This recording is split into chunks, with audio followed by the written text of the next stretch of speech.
नमस्ते, जय श्री कृष्ण, ओम साई राम। मैं करुणा शाह तमाम साई भक्तों का स्वागत करती हूँ आपके अपने यूट्यूब चैनल पर जिसका नाम है साई करुणा। उम्मीद रखती हूँ आप सब स्वस्थ होंगे, मस्त होंगे और बाबा की रहमतों से तंदुरुस्त भी होंगे। बाबा के परम भक्त मेघा के पार्ट 2 को लेकर मैं आपके सामने फिर उपस्थित हो रही हूँ।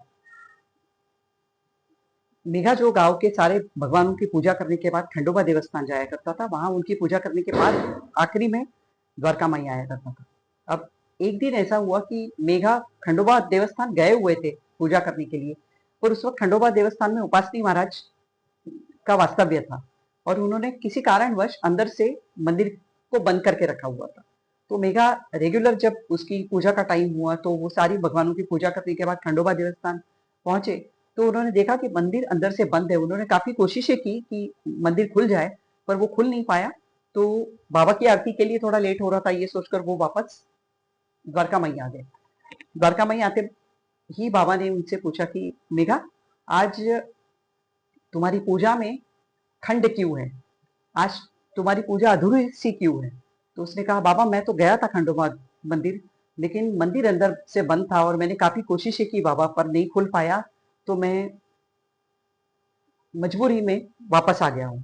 तो बाबा ने कहा, ऐसे नहीं है मेघा, तुम दोबारा वापस रिटर्न जाओ और जाकर देखो अब मंदिर खुला होगा।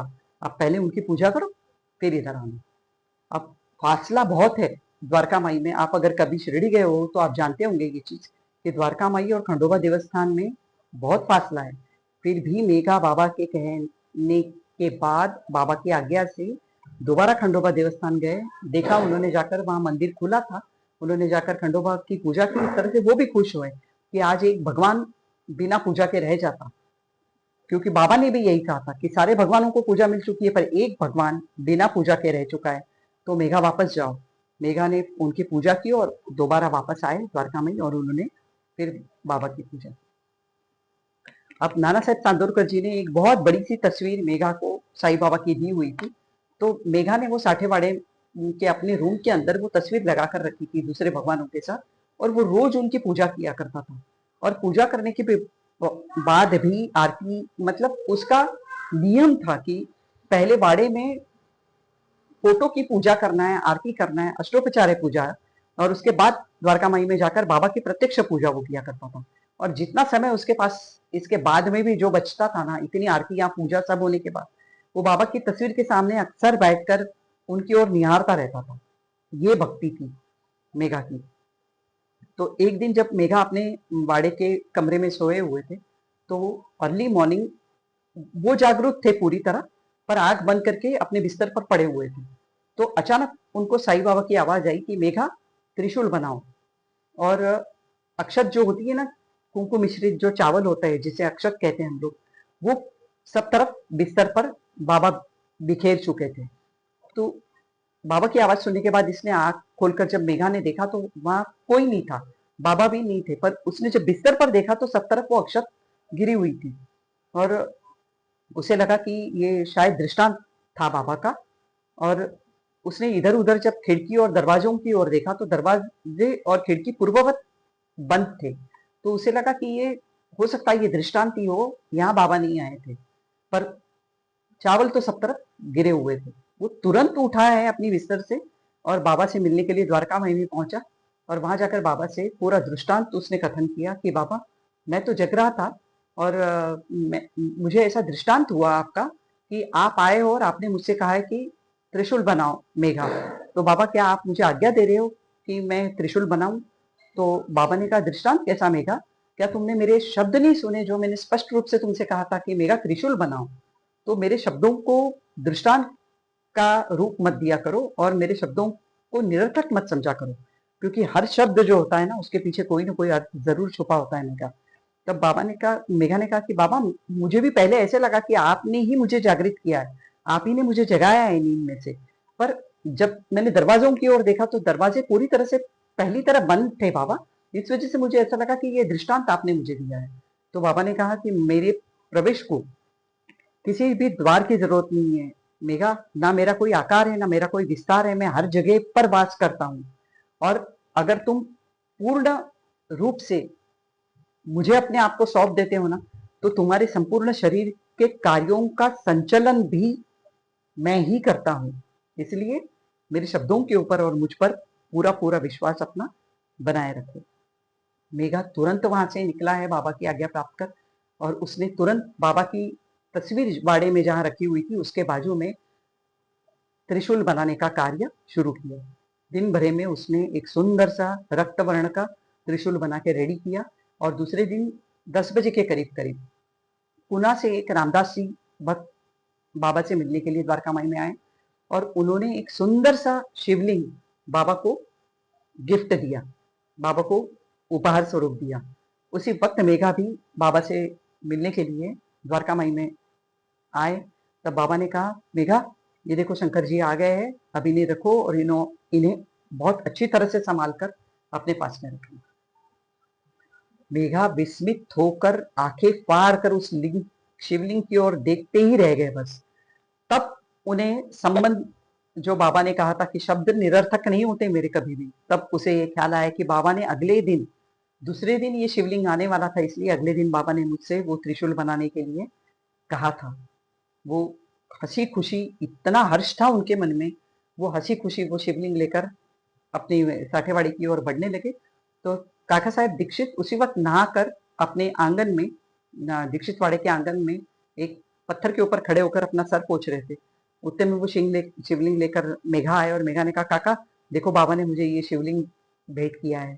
तब काका साहब ने जो शिवलिंग देखा ना, उनके भी आश्चर्य की कोई सीमा नहीं रही, क्योंकि थोड़ी देर पहले जब वो ध्यान मग्न थे तो ये जो एग्जैक्ट शिवलिंग मेघा के हाथ में था ना, एग्जैक्ट यही शिवलिंग उनके ध्यान में आया था थोड़ी देर पहले, और उसी शिवलिंग को सामने देखने के बाद में उनके भी आश्चर्य की कोई सीमा नहीं रही। ये हुआ करती थी बाबा की लीलाएं, मतलब बाबा किस तरह से कौन सी लीला कब कर जाए, आज भी इसका कोई अनुमान नहीं लगा सकता।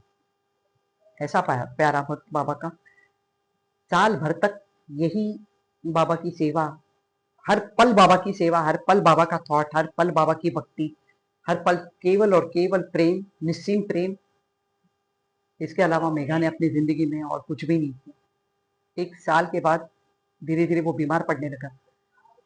मेघा की मृत्यु हुई थी 19 जनवरी 1912 में, और उससे 2 दिन पूर्व उसने आरती करना बंद कर दिया था। 15 तारीख को भी वो जब आरती करने के लिए आए तो इस कंडीशन में थे कि वो एक ढंग से खड़े भी नहीं रह सकते। 16 तारीख को तो लोगों ने पकड़ के उनको रखा, तब वो एक पैर पर खड़े होकर, फिर भी वो एक पैर पर खड़े होकर आरती करते थे बाबा की। फिर 17-18 तारीख को वो आ ही नहीं पाए। 19 तारीख को सुबह 4 बजे साठेवाड़ा में बीमारी के चलते मेघा जैसे भक्त की मृत्यु हुई। अब इसके बाद जो आप सुनेंगे तो जाहिर है, जब जब मैं पढ़ती हूँ तो आंखों में आंसू तो आते हैं। आप जब सुनोगे और आपका जब भक्ति भाव जागृत होगा ना, तो आपके अंदर भी, अंदर ही अंदर आप भी दुखी हो जाओगे ये सुनकर। मेघा की मृत्यु की खबर सुनते ही उनको वाड़े के बाहर लाया गया। उनके उत्तर क्रिया की जो विधि थी, उसकी तैयारी की शुरुआत हो गई साठेवाड़ा में, और सारे बाबा के बड़े बड़े भक्त थे, वो तैयारी में लग चुके थे, क्योंकि मेघा निराधार था, मेघा का कोई रिश्तेदार था ही नहीं। ये जो बाबा और बाबा के भक्त, यही उसका परिवार था। जब उसकी अंतिम यात्रा निकली, तब साईं बाबा भी उस अंतिम यात्रा में उसके ऊपर फूलों की वर्षा करते हुए कई कदमों तक स्मशान की ओर चल पड़े थे, और उसके बाद उनसे रहा नहीं गया। उन्होंने स्मशान में जाने के बाद भी उसके पूरे शरीर पर बाबा ने हाथ फेरा, उसके घुटनों पर, उसके मुंह पर, चेहरे पर, सब जगह बाबा ने हाथ फेरा, फूल चढ़ाए, हार चढ़ाए, और इतना रोए है जैसे कोई सगा अपना, जब उसकी मौत हो जाए, उस वो जो दुख एक इंसान के अंदर अपना इंसान जाने का होता है ना, सेम वही दुख बाबा में नजर आ रहा था। बाबा थोड़े देर बाद वहां से निकल गए और एक झाड़ के नीचे जाकर बैठे, और वहां से बाबा जो रो रहे थे ना, वो स्मशान में, यहाँ उसकी जो विधि चल रही थी, वहां तक सुनाई दे रहा था। इतना आक्रोश बाबा ने उसकी मौत पर किया है। बाबा ने 2 दिन पहले जब वो आरती करके निकल गया था ना, 16 तारीख को, तभी बाबा ने कह दिया था ये मेघा की आखिरी आरती है। इसके बाद मेरा मेघा दोबारा मेरी आरती करने के लिए मेरे पास कभी नहीं आएगा। अब यही उसका छुटकारा होने वाला है। मेघा के जब शव के ऊपर बाबा ने हाथ फेरा ना, उस वक्त भी बाबा ने कहा था रोते हुए कि यह मेरा सच्चा भक्त था और ये अब दोबारा कभी जन्म नहीं लेगा। दूसरे दिन उसकी जो उत्तर विधि का पूरा खर्चा जो था ना मेघा का, और उसके दूसरे दिन जो ब्राह्मण 13वें दिन की जो विधि थी या दूसरे दिन जो ब्राह्मण भोज का खर्चा था, वो सारा खर्चा बाबा ने अपने पैसों से किया हुआ था। काका साहेब दीक्षित को इसके लिए उन्होंने इंस्ट्रक्शंस दिए हुए थे कि ये पूरी जो विधि होती रहेगी उसमें सारा पैसा बाबा का लगेगा। बताइए, जीते जी तो बाबा उसके साथ थे, बाबा ने उसका साथ दिया, पर मौत के बाद आखिर तक बाबा मैं जो कहती हूँ ना, एक सच्चा साथी यही है आपका, उंगली पकड़कर आपको साथ में लेकर जाएंगे। मेघा के केस में यही हुआ था। श्यामराव देशपांडे ने थोड़े दिनों बाद बाबा से पूछा था, श्यामा ने, कि बाबा ये क्या चीज थी? आप खुद कहते हैं कि मौत जो आती है वो बॉडी को आती है, शरीर को आती है, आत्मा अविनाशी है, आत्मा नहीं मरता, आत्मा तो अमर है, तो उसके लिए शोक नहीं करना चाहिए, शरीर के लिए शोक नहीं करना चाहिए कभी। तो मेघा के केस में ये उल्टा कैसे हुआ बाबा? इतना प्रेम मेघा के लिए आपके मन में कैसा था कि मेघा की मौत पर आप तक आंसू बहाए और इस कदर रोए हो आप? बाबा ने कहा कि इसके पीछे बहुत सी चीजें कार्यरत होती है, ये कुछ घटनाएं होती है, इसकी टाइमिंग जो होती है या ये जो कंडीशंस होती है उसके ऊपर हर चीज डिपेंड करती है।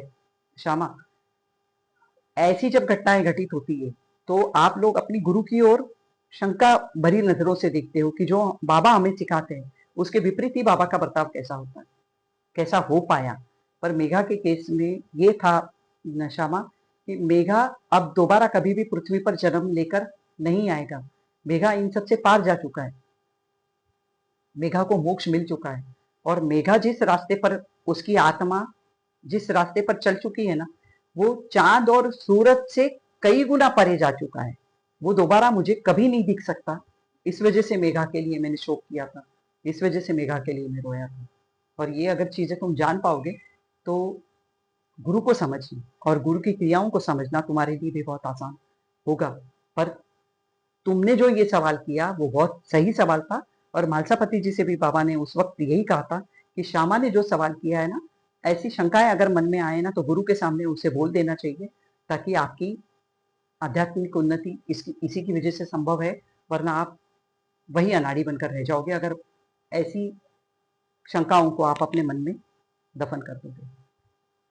उम्मीद रखती हूँ मेघा के ऊपर बनाया हुआ ये वीडियो आपको भी बहुत पसंद आएगा। बोलते नहीं हो रहा था मुझसे भी, इमोशनल हो ही जाती हूँ मैं ये मेघा के बारे में पढ़ती हूँ कि मैं चाहती हूँ कि भक्त हो तो मेघा जैसा हो, भक्त हो तो ऐसे हो जिनके बारे में मैं वीडियोस बना चुकी हूँ, एक मिसाल बनकर रह जाए जो अपने आप में। चाहती तो मैं भी हूँ कि मैं इनके जैसी बन सकूं, पर मैं फिर भी कहती हूँ कि अपने पैर की छोटी उंगली होती है ना, उसके नाखून की भी बराबरी हम नहीं कर सकते। और अगर थोड़ी सी भी इनके गुण या थोड़ी सी भी इनकी निस्वार्थ भाव और इनका प्रेम, इनकी भक्ति अगर हमारे अंदर प्रवेश कर जाए तो ये जन्म हमारा भी सफल होकर रहेगा और हम भी परमार्थ की ओर और मोक्ष की ओर आगे बढ़ते चले जाएंगे। उम्मीद रखती हूँ मेघा का ये वीडियो आप लोगों को बहुत पसंद आएगा। पसंद आया तो लाइक शेयर सब्सक्राइब कीजिए, हाइक कीजिए। फिर उपस्थित होंगी आप सबके सामने एक नए विषय को लेकर, एक नए भक्त को लेकर। तब तक के लिए करुणा शाह को आज्ञा दीजिए। ओम साई।